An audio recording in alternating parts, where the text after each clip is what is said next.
Hello and welcome to the Chinksey Sports presents the Premier League show, powered by Chinksey Media.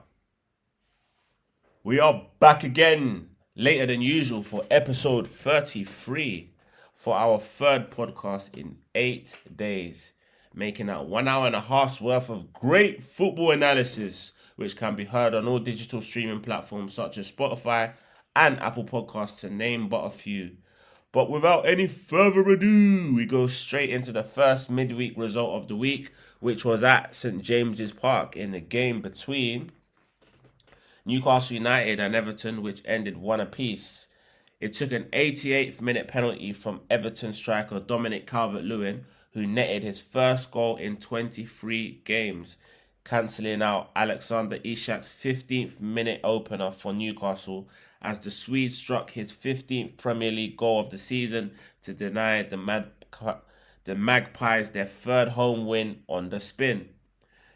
The point halted Everton's woeful recent run of form, which had seen them lose their last 3 Premier League games on the bounce and ubiquitously moved Sean Dyche's men further away from the dreaded drop zone. The next game was between Nottingham Forest and Fulham, which ended 3-1 to Forest. Nottingham Forest's first win in all competitions in their 7th attempt was enough to keep them out of the bottom 3, especially with Luton Town yet to play at this stage. The Garibaldi caught the Cottagers cold after racing into a 2-goal lead in just 20 minutes. The first of which came after Morgan Gibbs-White, who has been a revelation this season, if I may add, fed Callum Hudson-Odoi, who cut in from the left wing and buried the ball beyond Bernd Leno in the Fulham goal. The second came after great improvisation from New Zealand striker Chris Wood, who spotted Leno off of his goal line as he slotted from 20 yards out. This was the second time that Fulham were trailing by 2 goals away from home in the space of 3 days. Forest, who were exhibiting some excellent easy-on-the-eye football, put pay to Fulham in the first half added time as Morgan Gibbs-White, who ran the game from midfield, made it 3-0 at half-time. An early second half consolation goal from ex-Manchester City defender Tosin Adarabioyo did little to dishevel a Forest side who looked determined to see the game out, as the game ended 3-1 to the home side. Right, the next fixture was between Burnley and Wolves that ended 1 apiece. Burnley went 4 games unbeaten against a Wolves side beset by a host of injuries to key players, with what was deemed as a disappointing draw at Turf Moor. The home side took the lead after Jacob Brun-Larsen's superb volley from a Dara O'Shea crossfield pass left Wolves goalkeeper Jose Sarr in no man's land as the ball ended up in the back of the net. In first half added time, Wolves preyed on some poor Burnley marking from a Pablo Sarabia free kick, with Ryan Ait-Nouri bagging his 3rd goal in his last 4 games in all competitions. The impressive 22-year-old Algerian left wing-back was through on goal again in the second half, but forced a tremendous point-blank save from Ari Muric to keep the scores level as the game ended 1 apiece. The next game was between Bournemouth and Crystal Palace. It ended 1-0 to the home side, Bournemouth. In a game between two sides landlocked in mid-table, a mid-table on the beach square-off if you like, one devoid of much quality, Bournemouth came out on top to secure their 4th win in their last 5 matches. It took some great play from Antoine Semenyo on the Bournemouth right flank, displaying great strength and poise to find Justin Kluivert, whose delicate touch and finish was all that was needed to seal all 3 points for Andoni Iraiola's men. Incidentally, Iraola has been nominated for the manager of the month for the month of March, along with Jurgen Klopp, Ange Postecoglou, and Mikel Arteta. Right, the next game was between West Ham United and Tottenham Hotspur in a feisty London derby. Tottenham with Top four rivals Aston Villa, playing a day later, passed up a golden opportunity to enter into the top four, usurping the Villas in the process.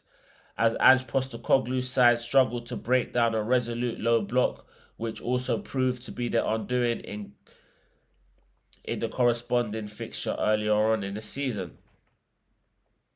Spurs, who took the lead after their informed Wales wing whippet of a wizard, Brennan Johnson, scored after Timo Werner's signature move of feigning one direction, then shimmying onto his left foot to square the ball across for a teammate.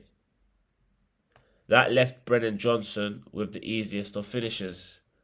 Tottenham, who have been susceptible from set pieces all season long, conceded an equaliser after Hammers captain Kurt Zouma headed in a fantastic corner from Jared Bowen, who will surely be crowned Hammer of the Year. With Arsenal on the horizon, Ange Postecoglou will have to, if not arrest but address the set-piece issues, considering the Gunners have scored a league high of 18 goals from set-pieces in the Premier League this season, with the likes of Gabriel, Saliba, Kai Havertz, Al, all prominent aerial threats from Declan Rice's deliveries. The next fixture was the game between Brentford and Brighton Hove Albion, which ended 0-0. In a match between the two sides,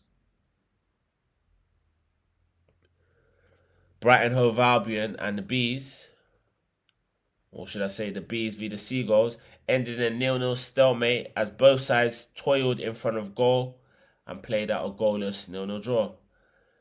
That draw meant Brentford are now winless in 8 outings, but they'll view that as a point gained in their quest to avoid the drop.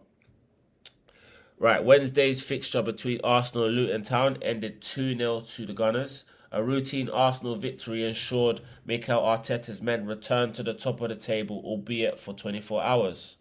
Arsenal took the lead after the impressive returning Hale End graduate Emile Smith-Rowe cut out a loose ball from Luton wing-back Alfie Doughty, robbing Arsenal fan Pelly Rodok Panzu before a 1-2 between Kai Havertz and Martin Odegaard ended with the latter coolly slotting the ball into the back of the net beyond the despairing Thomas Kaminski.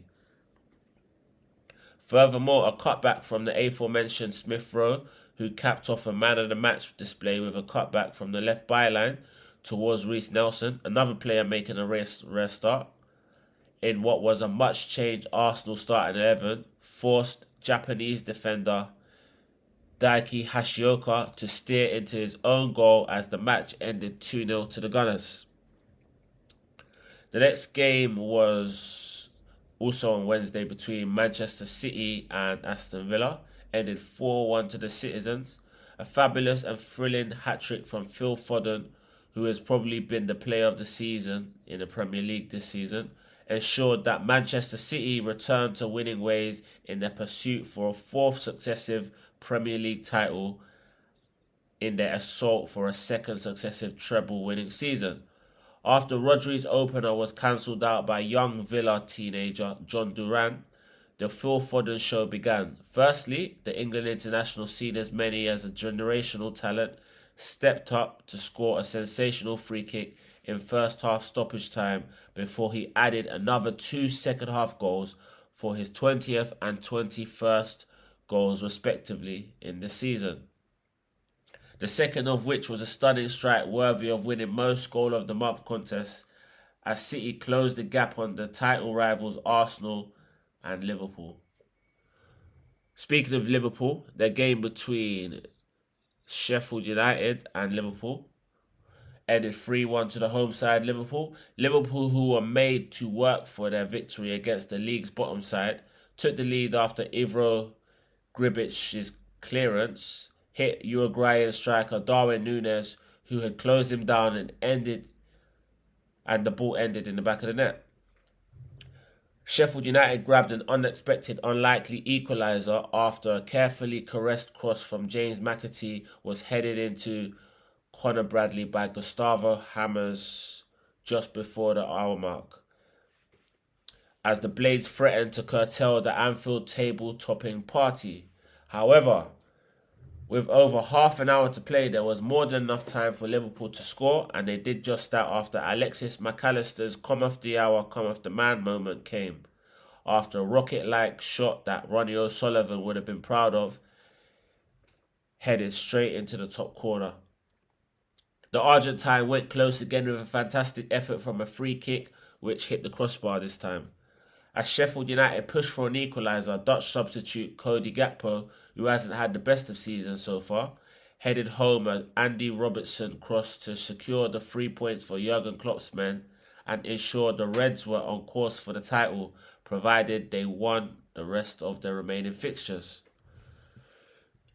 Right, in the game between Chelsea and Manchester United, which was a Thursday kickoff, last but not least, this game turned out to be a thrilling anticlimax of a match with more twists and turns than a theme park roller coaster. Firstly, Chelsea raced into a 2-goal lead after an early goal from Conor Gallagher inside just 5 minutes and a typically cool as a cucumber Cole Palmer penalty after Anthony was adjudged to have fouled Marc Cucurella. Chelsea did their best to let United off the hook though, as Moises Caicedo's terrible pass was cut out by Alejandro Garnacho, whose finish past George Petrovic halved the deficit against the run of play. Just 5 minutes later, Bruno Fernandes equalised after he headed in his Portugal compatriot Diogo Dalot's cross to complete the turnaround, with the scores poised at 2-2 at half-time. The game was level until Garnacho headed in to finish after a rapid counter-attack which saw the much-maligned winger Anthony pick him out with immense precision. With United 3-2 up and headed for the 3 points up until the 10th minute of second half added time, they remarkably contrived to not only draw level in the game, but lose it as a further Cole Palmer brace added to his earlier goal to complete what is his first senior hat-trick. He, along with Kobbie Mainoo, are sure bets for the England Euro 24 squad. That's for sure. Okay, during the midweek fixtures, I only got 5 correct results and no correct scores, as there was a whopping 4 draws out of 10 games, which skewed the whole prediction process. Hopefully 40% of results aren't draws in this weekend's fixtures that I've just gone past. Right, so my first prediction of the weekend is the game between Crystal Palace and Manchester City. Obviously, we know what the scores are. But as this week's show has come after all 10 fixtures have been played, I'm just going to mention my predictions anyway. But from next week, I'll return to the usual format where I'll provide a detailed rundown of each and every fixture before I give my predictions.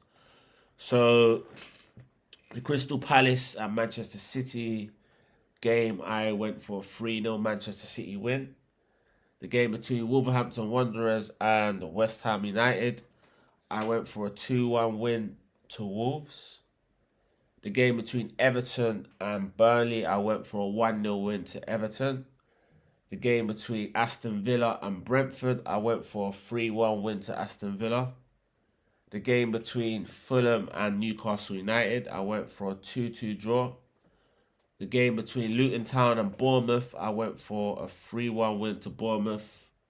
The game between Brighton Hove Albion and Arsenal, I went for a 2-1 win to Arsenal.